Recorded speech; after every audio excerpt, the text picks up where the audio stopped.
Maybe your pastor asked if you like to lead a small group, and now you're sitting here wondering, what did I do? What did I say yes to? And most of all, how do I lead one? Well, in that case, welcome to Small Group Corner. In this channel, I will be sharing things that I did not realize when I started out. I have been leading small groups for 20 years and I made a lot of mistakes. And I know that mistakes scares people, and sometimes me too, and it keeps people from becoming a small group leader. But the thing is, we don't have to have everything figured out. In this video, I'll share 5 things that actually matter when you lead a Bible study group, or a small group, or a life group. The last one is really important and something that are so easy to forget. Every Christian leadership video on the internet says, pray about it, and yes, I know, but hear me out. If you go into a meeting thinking I'm the perfect person for the job, I know what I'm doing, that's called pride, and it shows up about 3 minutes before you fall.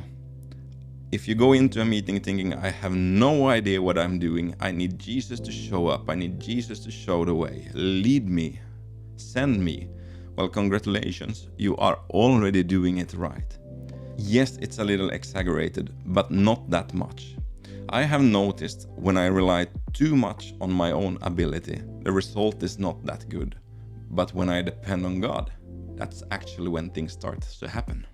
So when preparing, start by turning your heart to God. Ask Him for the questions, ask Him what to do during the evening, and pray for the people in your small group. Pray for them one by one. Start with prayer, because that's the most essential part of small group leadership, or Bible study leadership, or life group leadership. Call it what you want.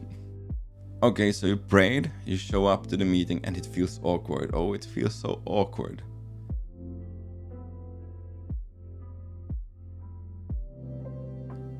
Your first meeting is supposed to be feeling weird, and I bet that this makes you feel encouraged. About 90% of the first meetings will feel awkward. That's not failure, and it's not a sign that you shouldn't be a small group leader, and it's not a sign that the small group won't work. It's just a sign that it's work in progress. It's a sign that the people in your group are human. Every single one in that room is sitting there quietly asking themselves, do I belong here? Is there room for me here? It would be almost weird if it didn't feel weird. Your job is not to make the awkwardness disappear in week 1. It's to slowly help every person in the group answer yes to that question. That will create safety, and safety will remove awkwardness. Safety is the soil every small group will need to be able to grow.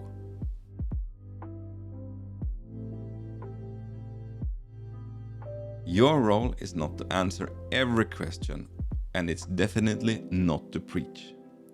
Your role is to be an eager question asker.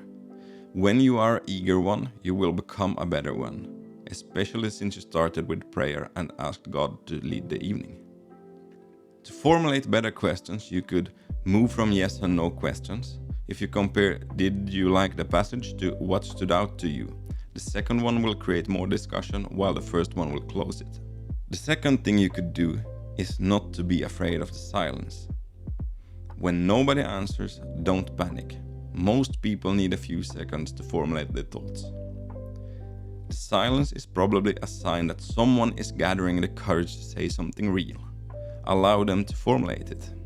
The third thing you could do is to use follow-up questions, because they are your superpower. Don't focus too much on the next question you have prepared. Listen to what people actually say and ask them, tell me more about that, or something similar. It will tell people that I'm listening and you're worth my time. That will create safety, and that will help people answer yes to the question of belonging.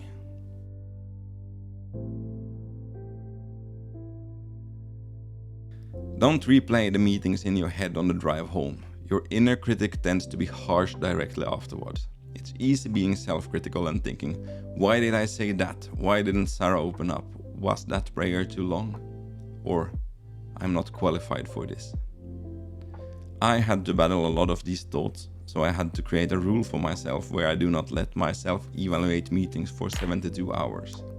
Self-evaluation is good, but you 3 days from now is better capable to handle it.